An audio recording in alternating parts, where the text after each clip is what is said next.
So hi students, இன்றைக்கி நம்ம பார்க்க போகிற டாபிக் என்ன அப்படின்னு கேட்டிங்கன்னா, லெசன் 1ல் இருக்கக்கூடிய ஒரு இம்பார்ட்டன்ட் கொஷின் கூலும்ஸ் லாவை நம்ம பார்க்கலாம். சரியா? கூலும்ஸ் லாவை பேஸ் பண்ணி நமக்கு ஒரு 2 கொஷின் இருக்கும். Difference between Coulomb force and gravitation ஃபோர்ஸ்னு ஒரு 3 மார்க்கும் நமக்கு அடிக்கடி கேட்குறாங்க. டெஃபினிஷன் ஆஃப் கூலும்ஸ் லாவும் நமக்கு அடிக்கடி கேட்பாங்க. சரியா? ரொம்ப சிம்பிளான ஒரு கான்செப்ட் தான், டக்குன்னு முடிச்சிடலாம். ஸோ என்ன பார்க்க போகிறோம் அப்படின்னா, கூலும்ஸ் லாவை முதல்ல பார்க்கலாம். ஃபஸ்ட்டு நம்ம பார்க்கக்கூடிய டாபிக் என்ன அப்படின்னா, கூலும்ஸ் லா. இந்த கூலும்ஸ் லாவை சொன்னது யார் அப்படின்னா, கூலும் அப்படிங்கிற சயின்டிஸ்ட் தான். சார்ஜோட யூனிட்டி நம்ம என்ன சொல்லுவோம் அப்படின்னா, கூலும் அப்படின்னு தான் நம்ம சொல்லுவோம். புரியுதா? ஸோ கூலும்ஸ் லா அப்படிங்கிறது என்ன கான்செப்ட் அப்படின்னு கேட்டிங்கன்னா, இது ஒன்லி ஃபார் 2 சார்ஜஸ். சரியா? சார்ஜோட சிம்பிள் என்ன அப்படின்னா Q. சரியா? சார்ஜோடைய சிம்பிள் என்ன அப்படின்னு கேட்டிங்கன்னா Q அப்படின்னு நம்ம சொல்லுவோம். இந்த கூலும்ஸ் லாவை 2 சார்ஜுக்கு மட்டும் தான் நம்மளால் யூஸ் பண்ண முடியும். புரியுதா? மல்டிபிள் சார்ஜஸுக்கு இது யூஸ் பண்ண முடியாது. இதுக்கப்புறம் சூப்பர் பொசிஷன் பிரின்சிபல் அப்படின்னு ஒன்று வரும், அதை நம்ம அங்கே பார்க்கலாம். ஸோ அப்போ என்ன பண்ணுறோம்? ஸோ 2 சார்ஜஸ்க்கு யூஸ் பண்ணலாம். எப்படி சார்? பாசிட்டிவ் யூஸ் பண்ணணுமா, இல்லை நெகட்டிவ் யூஸ் பண்ணணுமா, இல்லை நெகட்டிவ் யூஸ் பண்ணணுமான்னு கேட்டிங்கன்னா, எல்லா கேசஸ்லையும் இதை யூஸ் பண்ணிக்கலாம்.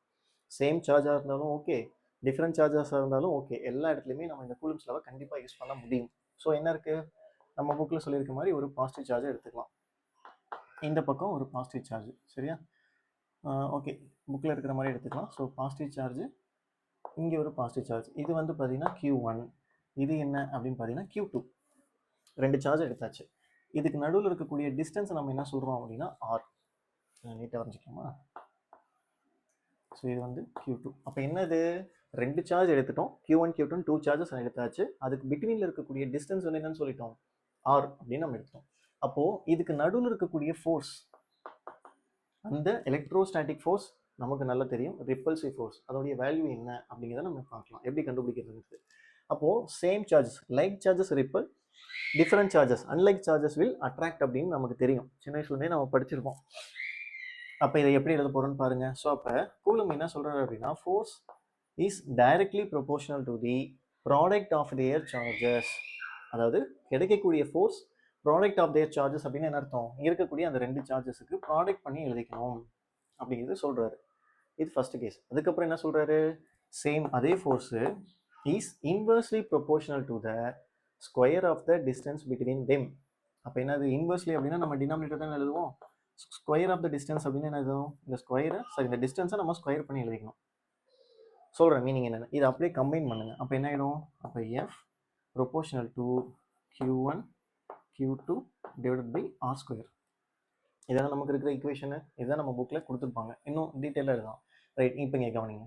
ஸோ கிடைக்கக்கூடிய ஃபோர்ஸ் அதிகமாக இருந்துச்சு அப்படின்னா சார்ஜோட வேல்யூ என்ன ஆகும், அதிகமாகும்.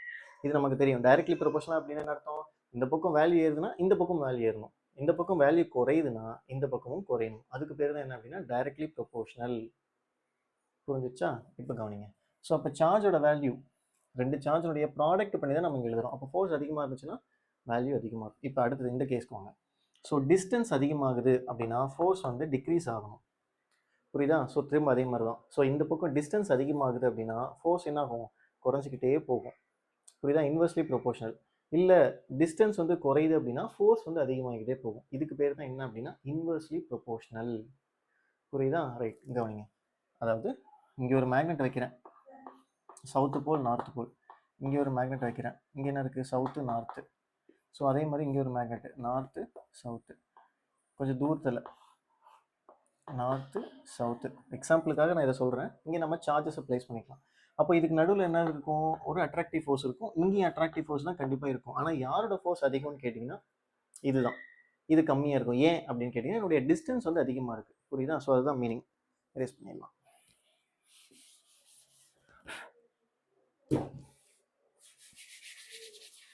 சரி, கவனிங்க. ரைட், இதை நம்ம கம்பைன் பண்ணிட்டோமா? இது வரைக்கும் உங்களுக்கு தான் டவுட் இருந்திருக்காதுன்னு நினைக்கிறேன். ஸோ அப்போ இதனுடைய ஸ்டேட்மெண்ட் என்ன, coulomb force states that the electrostatic force between the two charges is directly proportional to the product of their charges and inversely proportional to the square of the distance between them. ஆயிடுச்சா? முடிஞ்சு போச்சு. Right, இப்போ இந்த proportional சிம்பிளை remove பண்ணணும். புரியுதா? Remove பண்ணுறதுக்கு நம்ம என்ன செய்ய போகிறோம் அப்படின்னு கேட்டிங்கன்னா, ஸோ ஈக்குவல் டு சிம்பிளையும் ஒரு கான்ஸ்டன்ட் டேர்மையும் நம்ம எடுத்து வர போகிறோம். ஸோ அப்போ F is equal to K. இது எல்லாத்தையும் அப்படியே எழுதுங்க. ஸோ என்ன இருக்குது, Q1 இருக்குது, அடுத்தது என்ன இருக்குது, Q2 இருக்குது, டிவைடட் பை கீழே என்ன இருக்குன்னு கேட்டிங்கன்னா R ஸ்கொயர். புரிஞ்சிச்சா? ரைட், இதுதான் ஈக்குவேஷன். இப்போது புக்கில் என்ன பண்ணியிருப்பாங்க அப்படின்னா F21 வெக்டார் அப்படின்னு சொல்லிட்டு ஒன்று கொடுத்துருப்பாங்க. அது என்ன சார் அப்படின்னு பார்த்தீங்கன்னா, ஸோ அது அப்படியே எழுதிக்கலாம். ஸோ கே எழுதிக்கலாம், இந்த Q1 இந்த Q2 அப்படி எழுதிக்கலாம். டிவைடட் பை நான் என்ன சொல்கிறேன் அப்படின்னா R12 square into r gap 12. என்ன சார் நீங்கள் பாட்டுக்கு எழுதிட்டே போகிறீங்க, ஒன்றும் புரியல. சொல்கிறேன், நல்லா கவனிங்க. இது என்ன F21 அப்படின்னு எழுதியிருக்கோம். அப்படின்னா என்ன அர்த்தம் அப்படின்னா ஃபோர்ஸ் ஆன் 2. அதாவது இந்த ரெண்டாவது சார்ஜில் ஒரு ஃபோர்ஸ் வருது இல்லையா, ஒரு ஃபோர்ஸ் கிரியேட் ஆகும். யாரால கிரியேட் ஆகும்? 1ஆம் நம்பர் சார்ஜ்னால. அதாவது ஃபர்ஸ்ட் சார்ஜ் டியூ டு யாரால அப்படின்னு கேட்டிங்கன்னா யாரால? Due to 1. அதுதான் மீனிங். அப்போது இந்த செகண்ட் சார்ஜ் சும்மா வச்சிருந்தோம், தனியாக ஒரு சார்ஜ் வச்சுருக்கோம், ஃபோர்ஸ் இருக்குமான்னு கேட்டால் நோ. அப்போது ஒரு சார்ஜ் கிட்ட எடுத்துகிட்டு வரும்போது தான் அங்கே ஒரு ஃபோர்ஸ், அட்ராக்டிவ் ஃபோர்ஸோ அல்லது ரிப்பல்சிவ் ஃபோர்ஸோ ஒன்று கிடைக்கும். அப்போ என்ன ஆகுது? ஸோ செகண்ட் சார்ஜ் இங்கே இருக்குது, ஃபர்ஸ்ட் சார்ஜ் அது மேலே ஒரு ஃபோர்ஸ், நீனா சும்மா இருக்க உன்னை டிஸ்டர்ப் பண்ணுறேன் அப்படின்ட்டு அது மேலே ஒரு ஃபோர்ஸ் வந்து கொடுக்குது. ரைட்டா? F21 force on 2 due to 1. அதுதான் என்னுடைய மீனிங். அப்போ இங்கே 21 போட்டிருக்கீங்களே, இங்கே 12 போட்டிருக்கீங்களேன்னு கேட்டிங்கன்னா நல்லா கவனிக்கணும். இதனுடைய டிஸ்டன்ஸ் என்னது? ஃபர்ஸ்ட் சார்ஜ்லேருந்து செகண்ட் சார்ஜ் வரைக்கும் இருக்கக்கூடிய இடைப்பட்ட தூரம், between the distance distance between the two charges. ஆறு தான் நம்ம சொல்லுவோம், பட் ஆனால் ஃபர்ஸ்ட் சார்ஜ்லேருந்து செகண்ட் சார்ஜ் நம்ம இங்கே 21 போட்டிருக்கோம் இல்லையா, அப்போ ஃபர்ஸ்ட் சார்ஜ்லேருந்து செகண்ட் சார்ஜ் தானே ஃபோர்ஸ் போகுது, அதை தான் எழுத போகிறோம். ஸோ இங்கே என்ன எழுதுறோமோ அது அப்படியே யூனிட் வெக்டரில் நமக்கு வரும். சப்போஸ் ஓகேவா, இதெல்லாம் உங்களுக்கு தெரிஞ்சிருக்கும். ஸோ கே எழுதிட்டோம், Q1 Q2 Q2 எல்லாமே எழுதியாச்சு, ஆர் ஸ்கொயருக்கு ஆர். இப்போ என்ன பண்ணுறோம் அப்படின்னா சப்போஸ் இப்படி எழுதலாம்னு வைங்களேன். என்ன இருக்குது? F12ன்னு எழுதுறேன், இதை கொஞ்சம் மாற்றுறேன். ஸோ அதே தான் k Q1 Q2 divided by R21 square into r cap 21. சரி கவனிங்க என்னென்ன இதோட அர்த்தம் என்னன்னா, so force on 1 due to யாரால? 2னால. அப்போ என்ன அர்த்தம்? இந்த ஃபர்ஸ்ட் சார்ஜ் மேலே வரக்கூடிய ஃபோர்ஸ் இந்த செகண்ட் சார்ஜ் கொடுக்குது. அதுதான் ஃபோர்ஸ் ஆன் 1 டியூ டு யாரால? 2. ஆனால் எப்படி கொடுக்குது? ஆப்போசிட்டில் கொடுக்குது. அப்போ நமக்கு என்ன கிடைக்குன்னு பார்த்தீங்கன்னா, so F21 vector equal to minus F12 vector அப்படின்னு நமக்கு கிடைக்கும். நியூட்டன் தேர்டில் வேறு ஒன்றும் கிடையாது. For every action there is an equal and opposite reaction. இப்போ இருக்கிற காலகட்டத்தில் அதை தான் கர்மான்னு சொல்லிட்டு இருக்காங்க. புரியுதா? நல்லது செஞ்சோம் அப்படின்னா நமக்கு பின்னாடி நல்லது கிடைக்க போகுது, கெட்டது பண்ண அப்படின்னா பின்னாடி நமக்கு கெட்டது தான் நடக்க போகுதுங்கிறது தான் நியூட்டன் தேர்ட்ல அப்போவே சொல்லியாச்சு. ரைட், கவனிங்க. ஸோ இது உங்களுக்கு புரிஞ்சிருக்கும்னு நினைக்கிறேன். அப்போ டிஸ்டன்ஸ் நம்ம என்ன சொல்லுவோம்? இங்கிருந்து தான் அதனுடைய டிஸ்டன்ஸ் மெஷர் பண்ணணும்.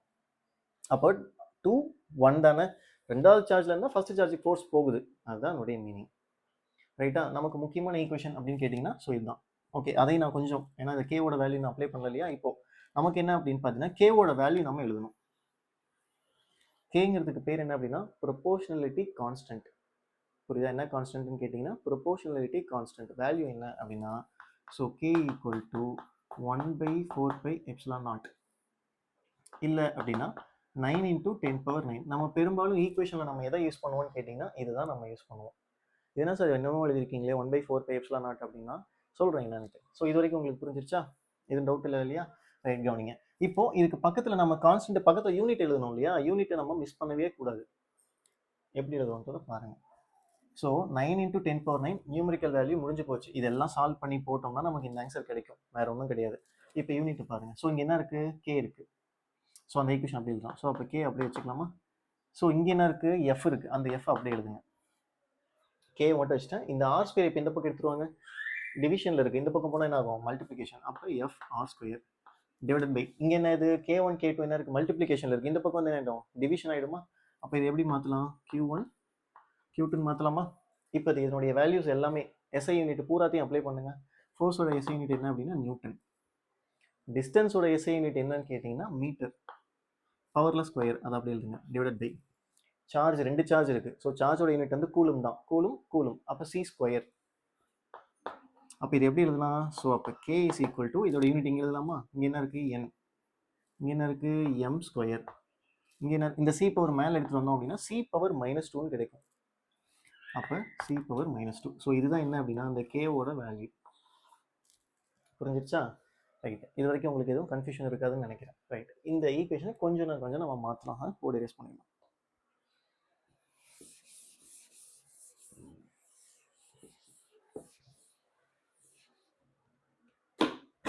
ரைட், கவனிங்க. இங்கே என்ன இருக்குது?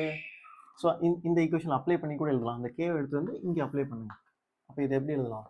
So F is equal to 1/4 pi epsilon naught Q1 Q2 divided by R square. Suppose இங்கே வெக்டார் போட்டிங்கன்னா இங்கே ஆர் கேப், இது மறந்துடக்கூடாது. இங்கே வெக்டார் போட்டோம் அப்படின்னா இதுதான் கூலும்ஸ் லாவுடைய ஜென்ரல் ஈக்குவேஷன். பெரும்பாலும் நம்ம இதை தான் சொல்லுவோம். அப்போ என்ன பண்ணியிருக்கோம்? 1/4 pi epsilon naught Q1 Q2 divided by R square into R cap. ஆச்சா, ரைட். இந்த ஆக்சுவல் ஃபார்மேட் இது எப்படி இருக்கும்னு கேட்டிங்கன்னா, so F is equal to 1/4 pi epsilon அப்படின்னா இருக்கும். அதாவது இந்த எப்சிலான் நாட்டுங்கிறது எப்படி வந்துச்சுங்கிறத நான் சொல்கிறேன். ஓகே, இதுக்கு முன்னாடி இருக்கக்கூடிய 2-3 ஸ்டெப். ஸோ அப்போ Q1 Q2 divided by r square into r cap. என்ன பண்ணியிருக்கேன்? இந்த எப்சிலானுக்கு பதிலாக இது எழுதியிருக்கேன். எப்படின்னு பாருங்கள் நல்லா. ஸோ அப்போ என்ன சொல்லலாம்? எப்சிலான் அப்படிங்கிறத epsilon naught into epsilon r அப்படின்னு எழுதலாம். இதில் என்னென்ன டேர்ம் அப்படின்னு பாருங்கள். எப்சிலான் நாட் அப்படிங்கிறது permittivity of free space. Permittivity of free space. Epsilon r அப்படிங்கிறது என்னன்னா ரிலேட்டிவ் பெர்மிட்டிவிட்டி. ரிலேட்டிவ் பெர்மிட்டிவிட்டி என்ன அர்த்தம்னு கேட்டிங்கன்னா, 2 சார்ஜ் நம்ம எடுத்தோம்ல ஸ்டார்டிங்கில், அந்த சார்ஜ் வந்து எந்த மீடியம் இருக்குது? ஏர் மீடியம் இருக்கா, இல்லை மீடியமே இல்லையா, இல்லை வாட்டருக்குள்ளே இருக்கா, இல்லை NaCl இருக்கா, இல்லை HCl இருக்காங்கிறத மீனிங்கை பொறுத்து, அதாவது மீடியமை பொறுத்து வரக்கூடியது தான் இந்த வேல்யூ. அப்போ நான் ஏன் சார் முன்னாடி எப்சிலான் ஆர் எங்கே போச்சு? அப்போ இங்கே என்ன வந்திருக்கணும்? ஆக்சுவலாக எப்சிலான் ஆருங்கிறது வந்திருக்கணும்ல. எங்கே போச்சுன்னு கேட்டிங்கன்னா, நம்ம எடுத்துக்கிட்ட அந்த 2 சார்ஜுமே ஏர் மீடியமில் தான் நம்ம வச்சுருந்தோம். அப்போ ஏர் மீடியம் அப்படின்னு சொல்லும்போது எப்சிலான் ஆரோட வேல்யூ என்ன ஆகிடும் அப்படின்னா 1 ஆகிடும். அப்போ 1 அப்படின்னு சொல்லும்போது இதோட வேல்யூ என்ன ஆயிடுச்சு? 1. அப்போ இந்த ஈக்குவேஷன் எப்படி மாறுது? F is equal to 1/4 pi epsilon naught Q1 Q2 divided by R square into R cap அப்படின்னு கிடைக்கும். புரிஞ்சிருச்சா? ஸோ இப்படி தான் நமக்கு அந்த ஈக்குவேஷன் வந்து கிடைச்சிருக்கும். புரிஞ்சிருச்சா? ரொம்ப ரொம்ப ரொம்ப வெரி வெரி வெரி சிம்பிளான ஒரு ஈக்குவேஷன். அதே போல் இன்னொன்று சொல்ல மறந்துட்டேன். இந்த எப்சிலான் நாட்டோட வேல்யூ நமக்கு தெரியணும்ல. கேவோட வேல்யூ சொன்னோம். எப்சிலான் நாட் இன்னும் கண்டுபிடிக்கல இல்லையா? ஸோ எப்சிலான் நாட்டோட வேல்யூ என்னன்னு கேட்டிங்கன்னா, ஸோ 8.85 into 10⁻⁻11. இதோட யூனிட் என்ன வரும் அப்படிங்கிறத நம்ம கண்டுபிடிக்கணும். சரியா? யூனிட் எப்படி கண்டுபிடிக்கணும்? திரும்பி அதே போல் இங்கே எப்சிலான் நாட்டை அப்படியே வச்சுக்கோங்க. ரைட்டா? ஸோ இந்த டேர்ம் டிவிஷன்லேருந்து அந்த பக்கம் போச்சுன்னா என்ன ஆகிடும்? மல்டிப்ளிகேஷன் தானே. ஃபோர்ஸோட யூனிட் வந்து நியூட்டன். புரியுதா? அதாவது இது அப்படியே நீங்கள் ரெசிப்ரோக்கல் பண்ணிக்கலாம். அப்போ என்ன கிடைக்கும் அப்படின்னா n⁻−1 m⁻−2 c² கிடைக்கும். ரொம்ப ரொம்ப சிம்பிளான ஒரு ஈக்குவேஷன் தான். புரியுதா? இது எல்லாமே அண்டர்ஸ்டாண்டிங் ரொம்ப முக்கியம். 1 மார்க் இன்டீரியர் 1 மார்க்கில் கேட்பாங்க. யூனிட் என்ன, அதோட வேல்யூ என்னெல்லாம் நமக்கு கேட்பாங்க. புரிஞ்சிச்சா? ஸோ இதோட 2 மார்க் முடிஞ்சு போச்சு. அப்படியே கண்டினியூஸாக ஒரு 3 மார்க்கையும் சேர்த்து பார்த்துடலாம்.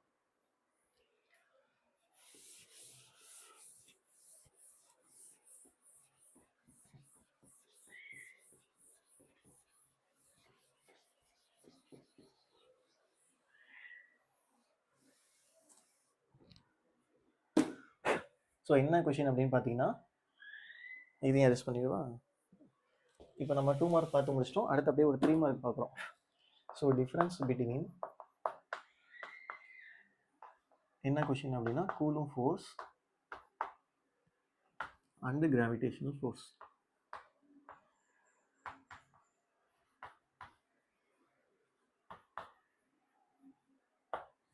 சரியா? என்ன கூலும் ஃபோர்ஸுக்கும் கிராவிடேஷனுக்கும் இருக்கக்கூடிய டிஃப்ரென்ஸ் ரொம்ப ரொம்ப ரொம்ப முக்கியமான ஒரு 3 மார்க் கொஷின். கண்டிப்பாக இதை நீங்கள் படிச்சே ஆகணும். ரொம்ப சிம்பிளாக எழுதி போட்டுறேன் பாருங்க.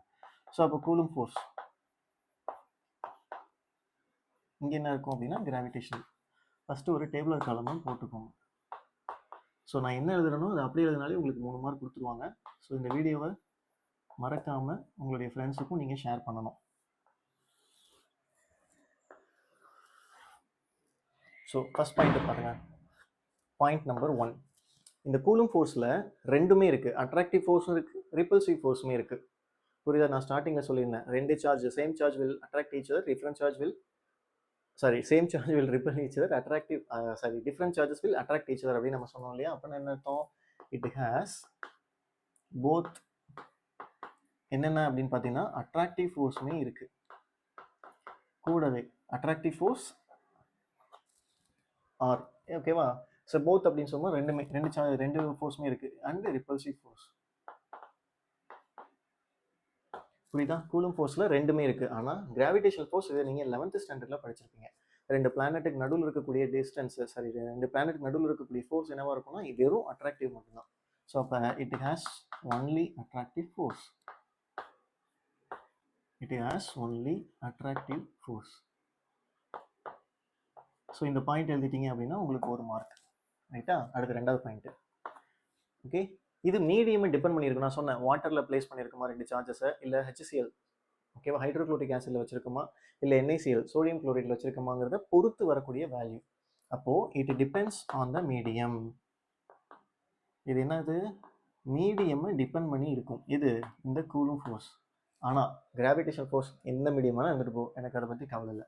It is independent.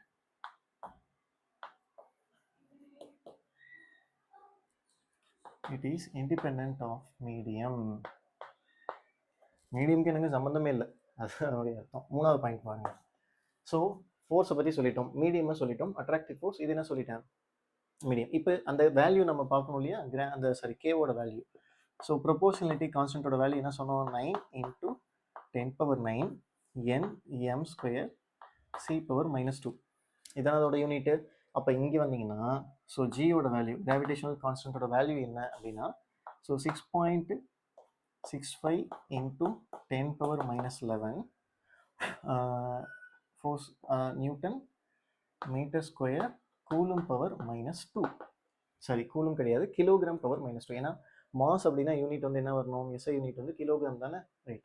ஸோ இந்த 3 பாயிண்ட் அப்படியே எழுதிட்டீங்க அப்படின்னா உங்களுக்கு 3 மார்க் கொடுத்துருவாங்க. புரிஞ்சிச்சா? ஸோ இதுதான் கூலும் ஃபோர்ஸுக்கும் கிராவிடேஷனல் ஃபோர்ஸுக்கும் இருக்கக்கூடிய ஒரு டிஃப்ரென்ஸு. ஓகே, ரொம்ப ரொம்ப சிம்பிளான கொஷின் தான். வேறு ஏதாவது பாயிண்ட் மிஸ் ஆயிருக்கா?